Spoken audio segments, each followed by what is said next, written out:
Hello, all sentient beings, and welcome to Transmissions Alt Mode, where we talk all news, comics, and media related to thee. Mike is back this week as we review the spooky Halloween special from IDW Publishing. We also have a ton of movie news, and we talk about a special piece of TV history that's gone up for sale on eBay. Today is Friday, October 15th, 2021, and this is episode 255 of Transmissions Alt Mode.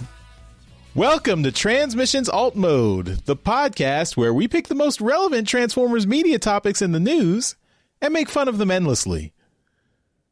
I'm your host, Charles, aka Big C, and I'm joined by the excellent Transmissions team. Jeremy, aka Yakko. Hey, how's it going? The amazing and awesome producer and editor, Mike. I am happy to be here.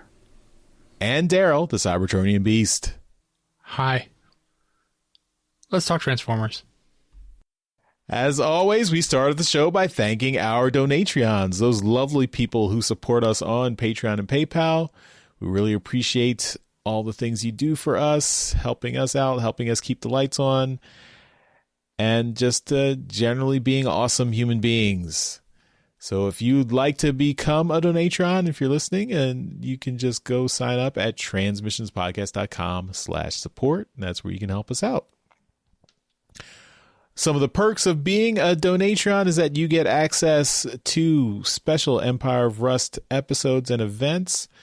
This week coming up, we will have the uncut version, fully bonus episode of Empire of Rust episode 61, Magnum PI.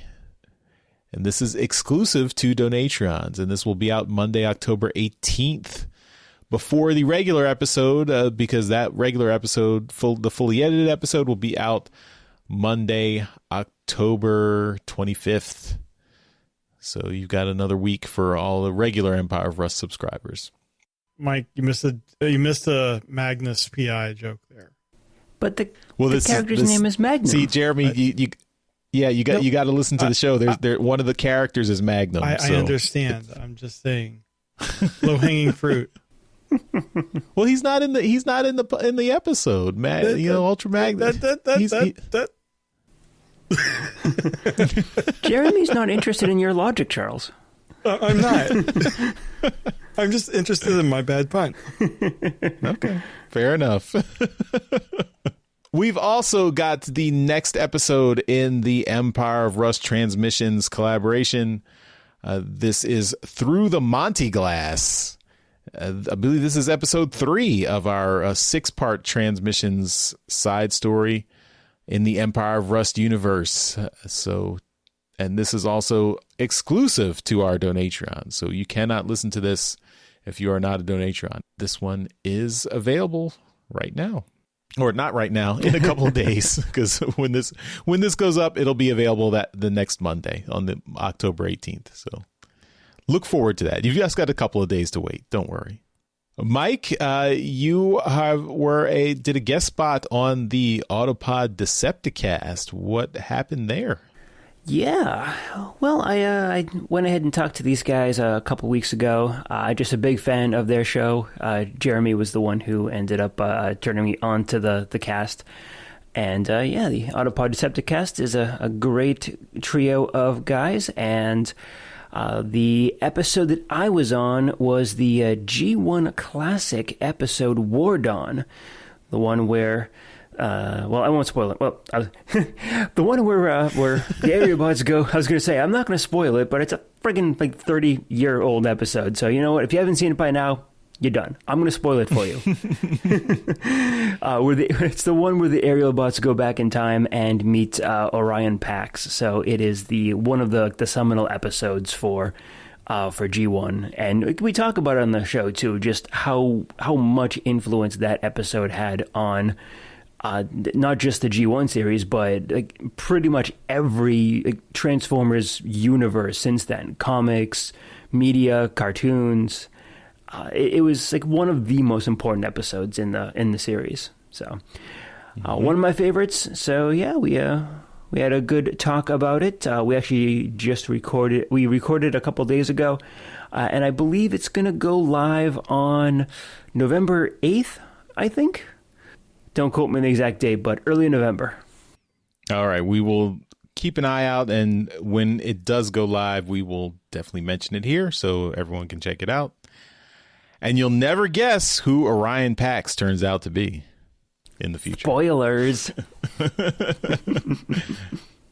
All right, and lastly, before we get into the rest of the show, we did want to wish a fond farewell to Epic, our good co-host, who has decided that she can't do the regular co-host gig anymore due to shifting priorities and her time constraints. She's got a lot of real life busy stuff going on, unfortunately, but we wish her all the best, and we hope to have her back on occasionally when her time and schedule permit. But thanks so much to Epic for all her work and hanging out with us and doing a great job on the podcast, being a co-host and talking Transformers with us. So thanks, Epic, and we hopefully will see you very soon.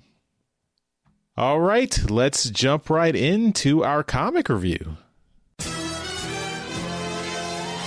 All right. This week we are talking about the Transformers Halloween Special 2021. This is written by Dan Waters, art by Beth McGuire Smith, colors by Nahul Ruiz. I'm sorry for mispronouncing that. I'm sure I did. Letters by Jake M. Wood, editors Riley Farmer. Supervising editors are David Mariette and Tom Waltz. There are 2 retail covers this time and an online exclusive. Cover A is Starscream merged with a Voin. This is by Nicole Go. This one reminds me, as I mentioned on trips to the store, kind of like the merging of Ratchet and Megatron from that Marvel G1 book. But this is much more gruesome, in my opinion.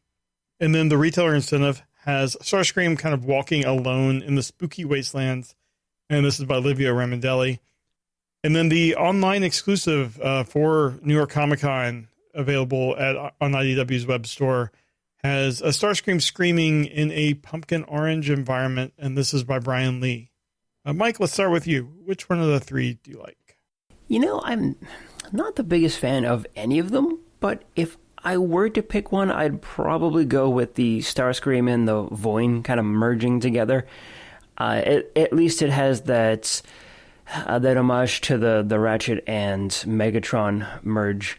But yeah, I mean, overall, like, I'm not the biggest fan of either of these 3 covers.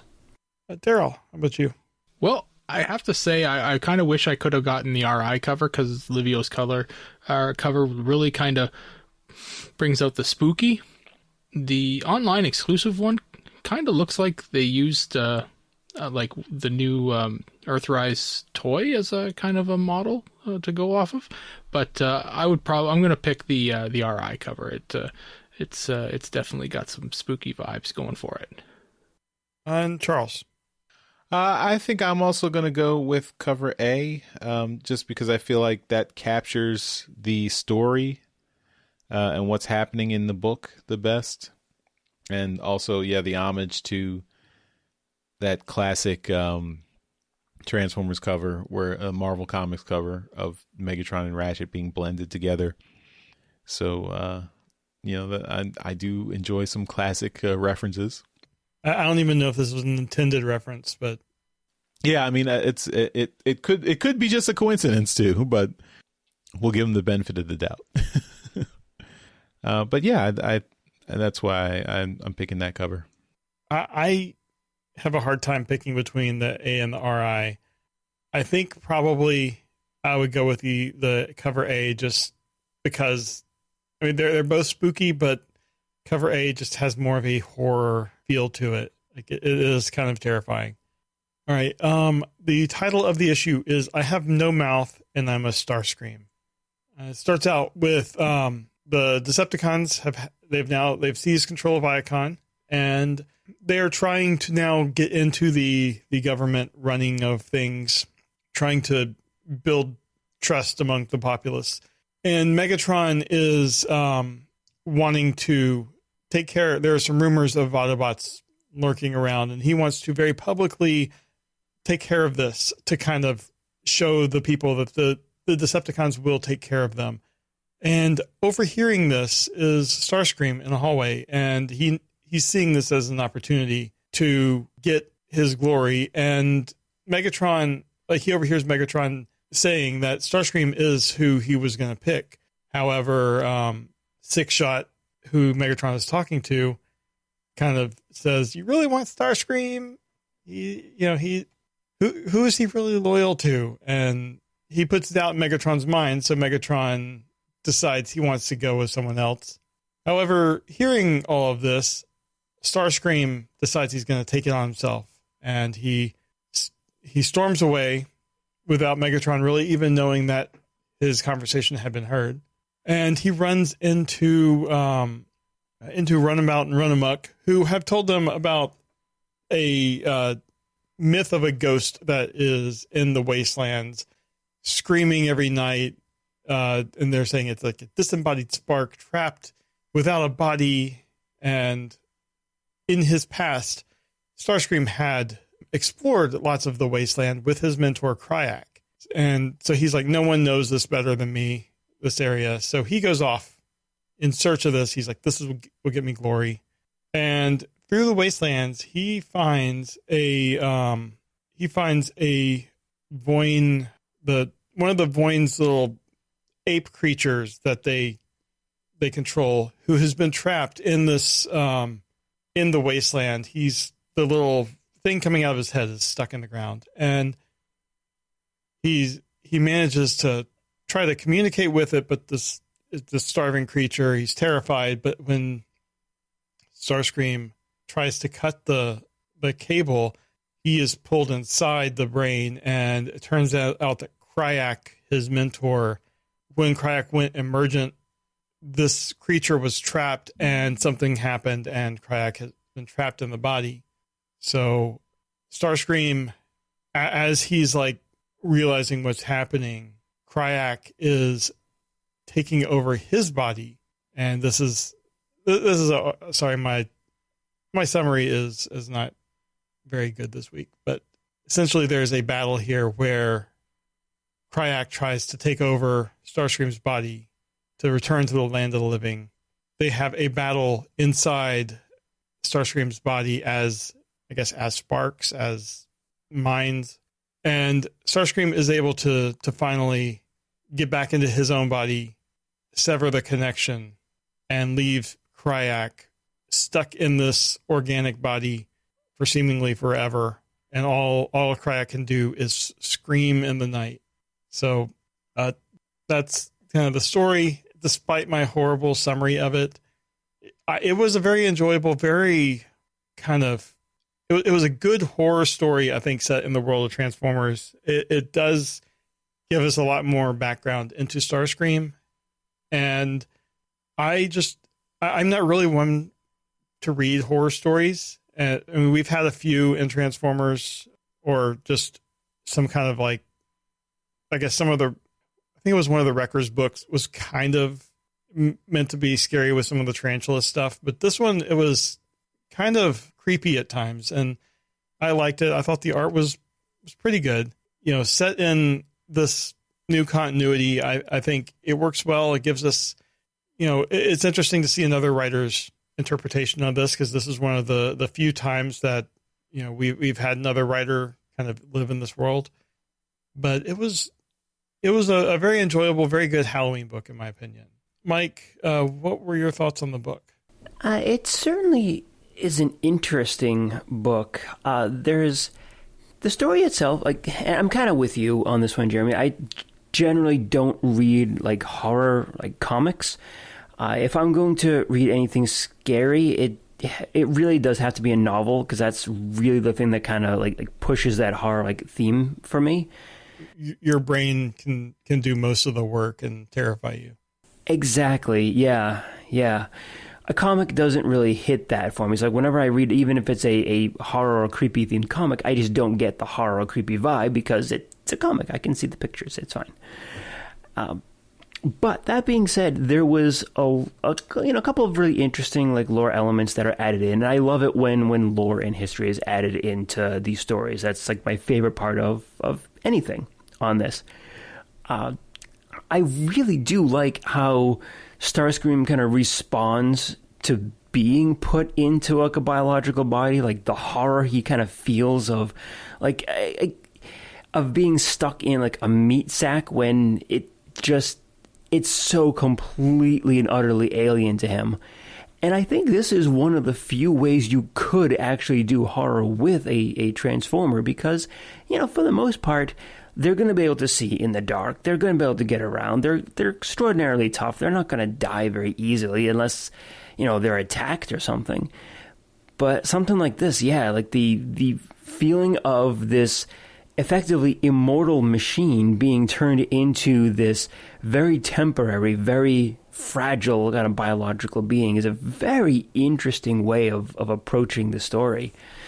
The way they describe when he switches into the body and he's seeing through their eyes for the first time, seeing through like a Voyan's eyes, ability to track prey across terrain, but he's not seeing in a way that allows him to differentiate between alloys. And that was a really neat line because it assumes that Cybertronians, their vision is based on the type of metal they're looking at. So they can differentiate between different types of metal as easily as we differentiate between like plastic and fabric of the same color. Right.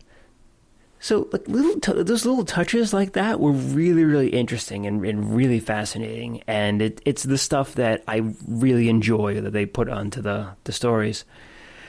As far as the story itself, yeah, it was okay. It's not great, not bad or anything. It was okay. Artwork, all right. Nothing to write home about. Not bad at all. A little bit simplistic for my taste. But proportions and everything, proportions and color, everything was good on that. Nothing felt weird or out of place. It just, wasn't like greatly inspired. It felt like so. But yeah, Daryl, does this book make you want to have a dark version of the G1 episode Only Human? I mean, that's kind of what came to mind when I was going through it. But to be perfectly honest, I wasn't really fond of the issue.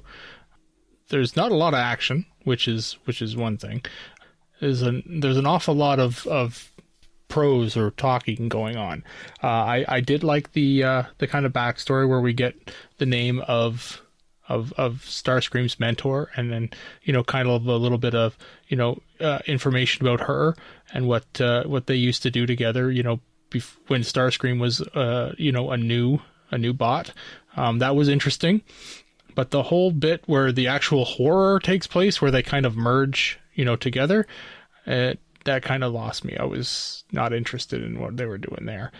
It just wasn't really into that part of it. It was it was like a Freaky Friday kind of a deal. It's the way I kind of saw it. This is Freaky Friday Transformers. It wasn't scary. That's for sure. Yeah. So it was fine, I guess. I was hoping for a little bit more. It's a one shot, so that's okay. I'll deal with it. Like that. It's just being a little one shot thing. If this mentor of Starscream starts to make a comeback and is referenced a lot more in the ongoing, then maybe I've got to reread this thing and find out a little, maybe if I missed something that was, mentioned, but I assume it's going to be kind of just tossed away. All right. Charles, finish up with you. So, I thought this was a good one shot. I liked getting the backstory of Starscream and his mentor Kryak.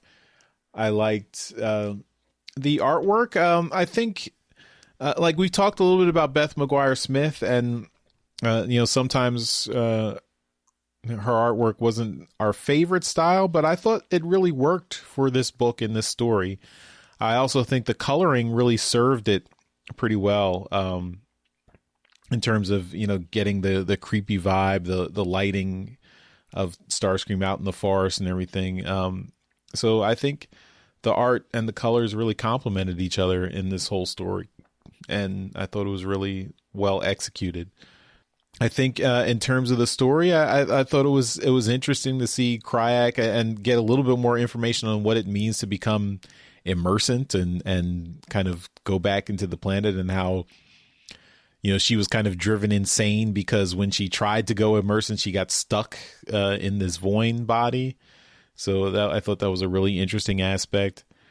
And then Starscream is kind of the hero here. Like he realizes his mentor has gone insane and is not, doesn't want to let her escape. And then, essentially seems like her goal is to now murder every other Transformer, because, she wants to free them from the, I don't know, pain of life or something, something weird like that. So it was an interesting kind of, you get to see Starscream's inner motivations. One thing that that I kept thinking of, because I do, I have followed the main continuity, and I do pay attention to some of the aspects of the main continuity, is that the last time we saw Starscream in the main books, he was kind of just getting beat up by Megatron and Soundwave to get information, and he wasn't really like a super committed Decepticon. He was just the head of intelligence, and he's looks out for himself. So regime change meant, okay, well, I'll just continue in my role as an intelligence, but I'll keep my intelligence to myself. So I'll still use it to broker and jockey for my position. And of course, Megatron and Soundwave were like, no, you're going to tell us everything and we're going to beat it out of you. So that kind of made him, he's not the most loyal Decepticon, is what I'm trying to say. Like, he basically leaks information to the Autobots too, because he doesn't want to, he wants to ensure that Megatron's position is not as secure as he thinks it is. He's loyal to himself. Yeah, definitely. And, so I think that it's interesting to see this plays out here in the storyline, where he's again, he's jockeying for position in the Decepticons, because that's that seems to be the winning side at the moment. But I don't imagine that if the Decepticons started to lose ground, he would probably switch sides to the Autobots just to trade information and things. So it's just interesting to see that this version of Starscream is not really so committed to the Decepticon cause as, and I mean, it's Starscream has always been out for number one, but he's always been like, well, he's out for number one, but he also wants to rule the Decepticons and rule everyone. So this is just an interesting aspect that we haven't seen in Starscream before. So I liked exploring that. Well, that is the holiday special, or the Halloween special. So I guess on to the next thing. And that next thing is Transformers Media News. All right, well, I am going to lead us off on media news this week with some gaming news. So World of Warships has announced another collaboration with Hasbro and Transformers to get a whole bunch more skins and what have you in the World of Warships game. Let's see here. It looks like they are adding Grimlock, Rodimus, Starscream, and Soundwave. So we're getting some new ship skins and bundles and prizes for players. But yeah, this is actually very similar to the previous collaboration that they had done last year by adding just a bunch of new skins for the ships. Anyone here play World of Warships at all?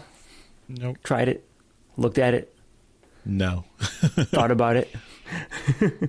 Dreamt Not about at it all. once? Nope.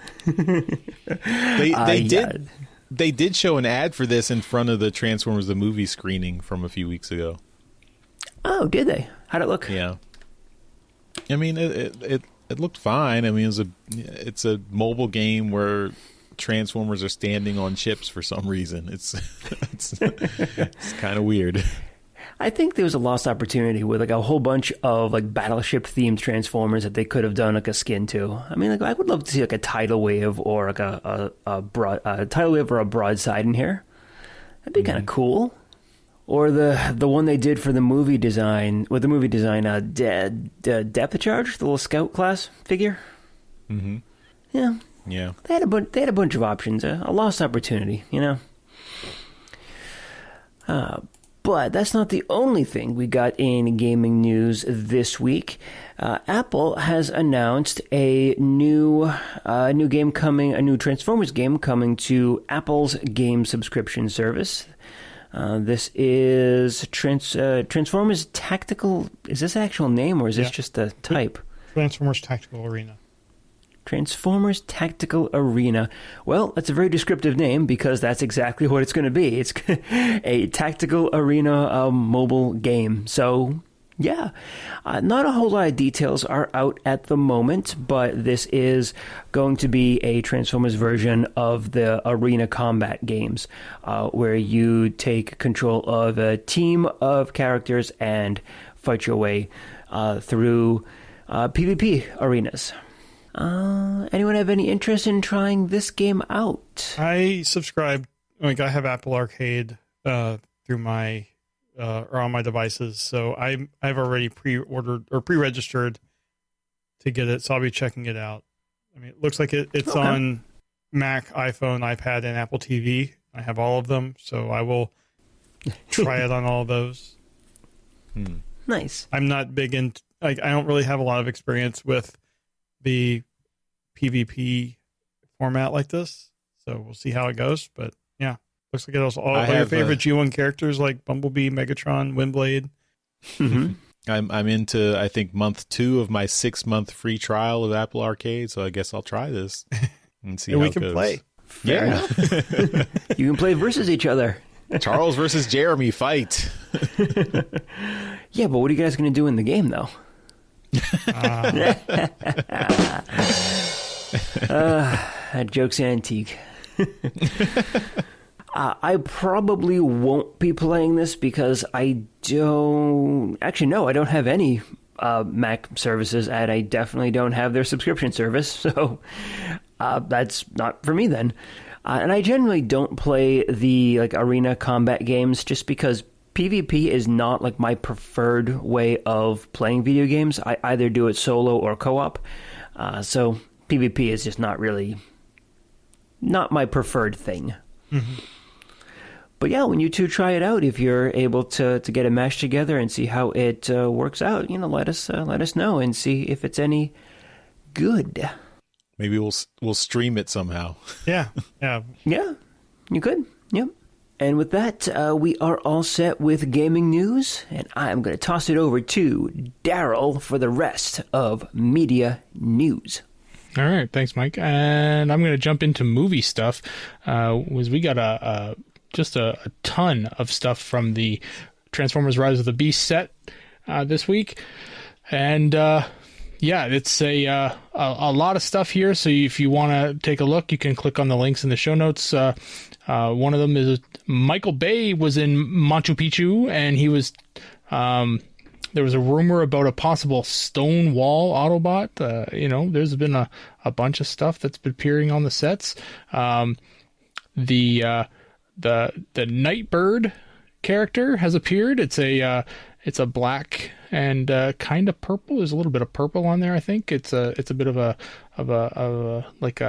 tuned import car. I think it's a Nissan Skyline. I think that's the name of it.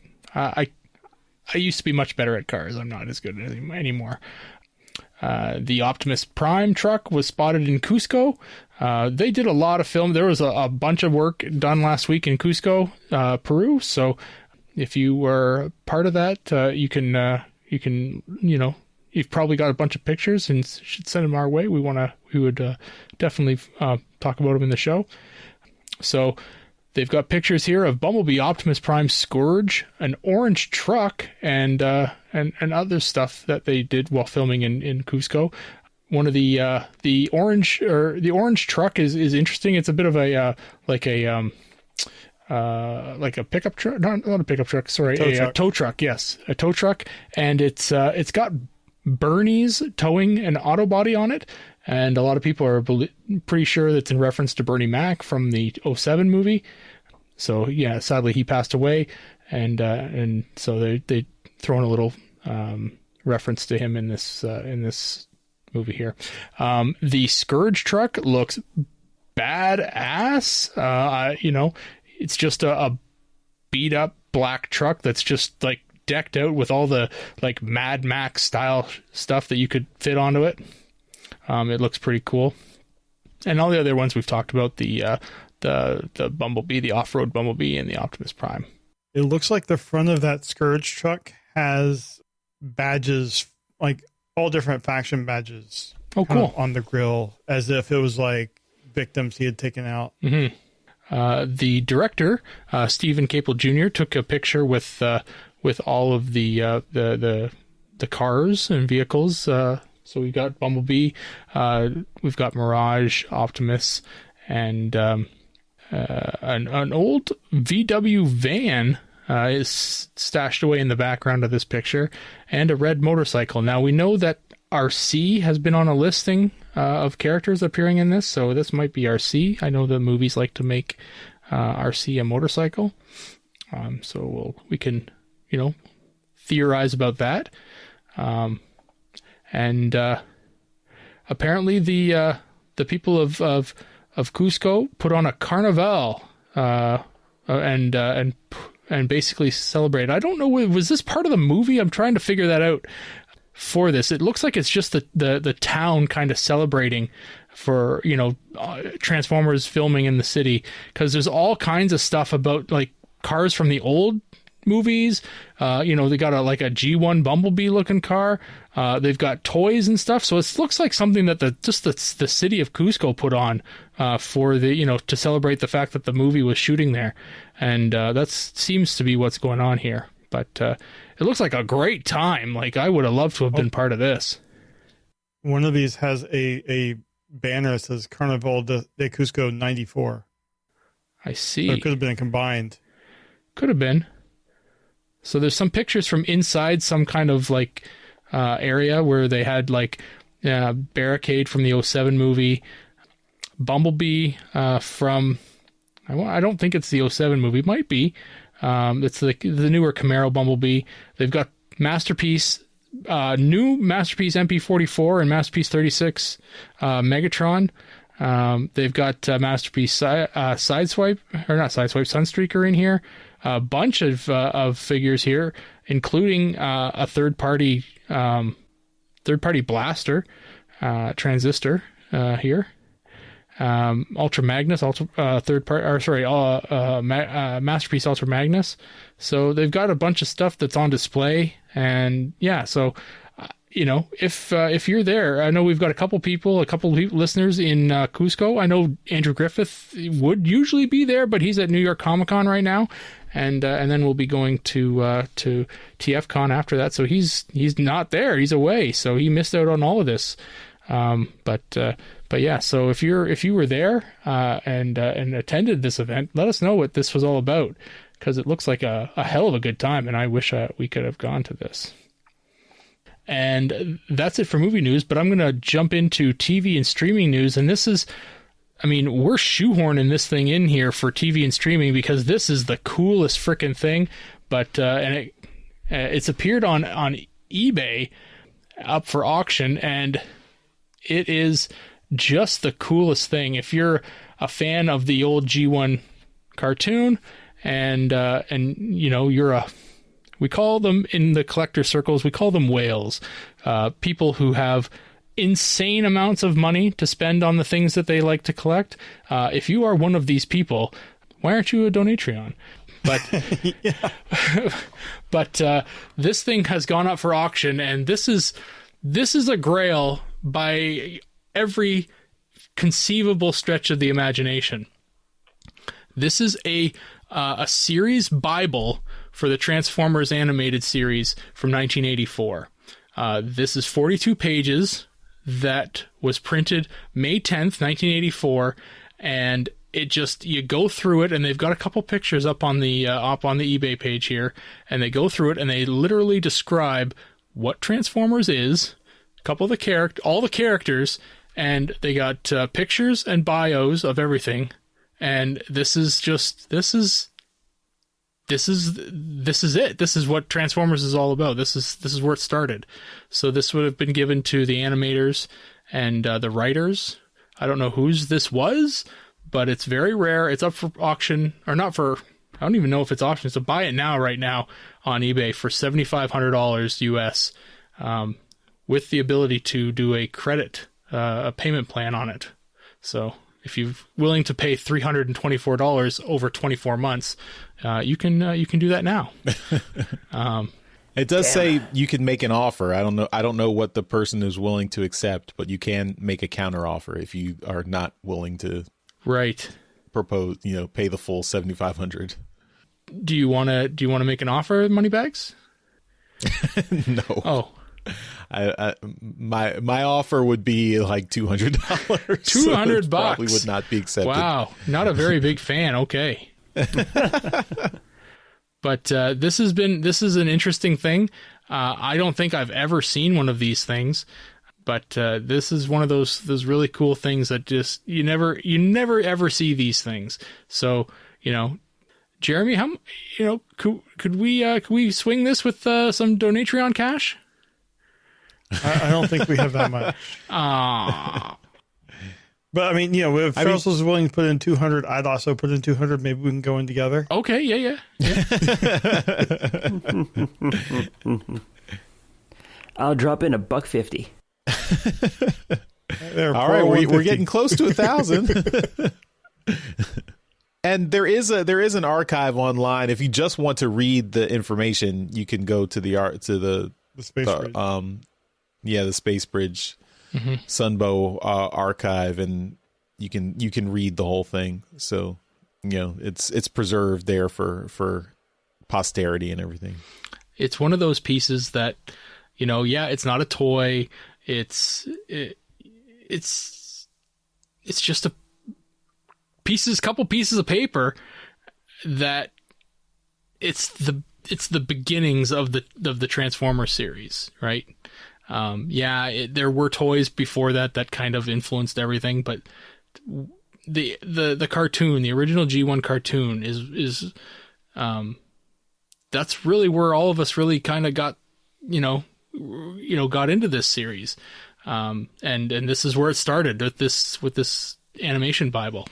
So I don't know if this will be bought. $7,500 is a big price tag for something like this. But if it does, wow, it's cool. It's an amazing piece. So, but that's it. That's all I got for media news. And we will finish up the show with convention news. All right, we're nearing the end of probably these announcements for TFCon, as it is fast approaching. But TFCon Baltimore has announced Xavier Paul Cadeau, I'm sorry, but you are the voice of Dead End in Transformers Cyberverse, and he will be a guest at TFCon Baltimore. So it says he will be there all weekend signing for fans. So it's kind of awesome getting voice actors from some of the newer shows like Cyberverse, and we are all big fans of Cyberverse. So great seeing him there. It doesn't mention panels. I would imagine there would probably be a panel, but go, and if you're going to be at TFCon, go and talk to him, get him signed stuff, and hopefully he'll do more voices in Transformers in the future. So that is it for convention news. And that takes us to the end of this episode of Transmissions Alt Mode. As always, we give shout-outs to our Masterpiece Donatreons. Thank you again to John 4X Levengood, Dinobot Maximize, Demon Tech 82, and Septimus Solvane. You guys are awesome. Thank you so much for continuing to support the show at our highest level. And if you can also buy merchandise from our TeePublic store, that's at transmissionspodcast.com/shop. Got lots of cool shirts and mask designs and other things. And I believe there's a sale going on with TeePublic this week, so you should be able to get everything 35% off while still helping out Transmissions if you use our link. You buy anything from TeePublic through transmissionspodcast.com/shop. That helps out the show.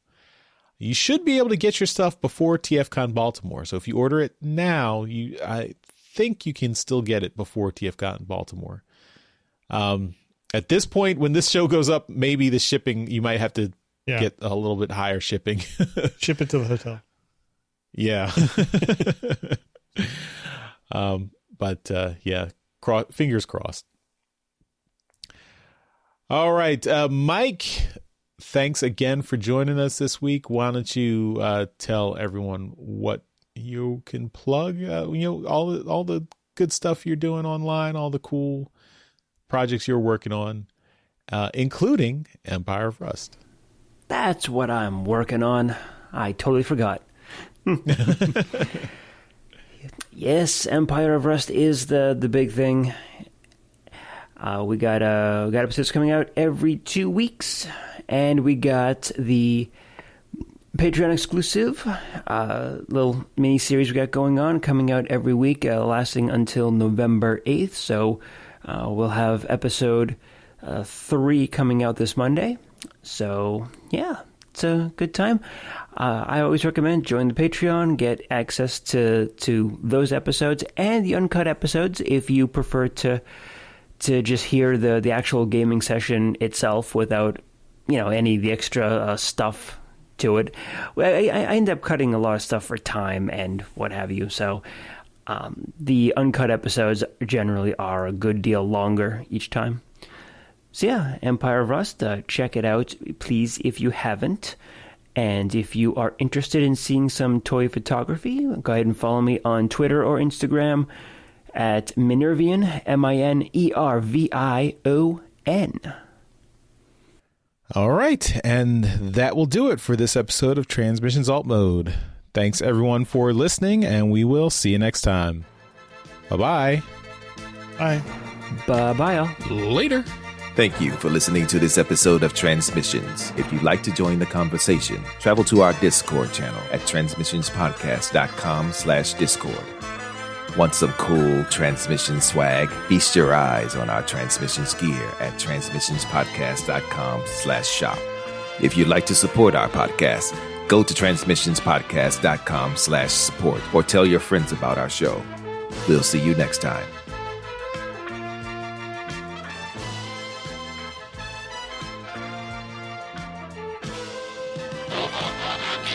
Hello. Oh, you meant 11:48:30. Oh, yeah, I gotcha. Did you go back in time and get it right? Yeah, Don't worry about it. That's a problem for future Mike. There's a problem for present me, no intro. I wrote an intro for you. Oh, you did? Where the hell did you write it? You wrote it in the wrong spot. Did I? Yeah, you Yes. wrote it in the intro spot, not the Charles's intro. Oh, well, I can't be held responsible for that. You can and you will. Okay, ready? Waiting on you, Ready. Charles. High energy. Do you have another post you need to get ready? I do, but I will take care of that after the show. It'll be there, Mike. Don't worry. It'll be there. High energy, Charles.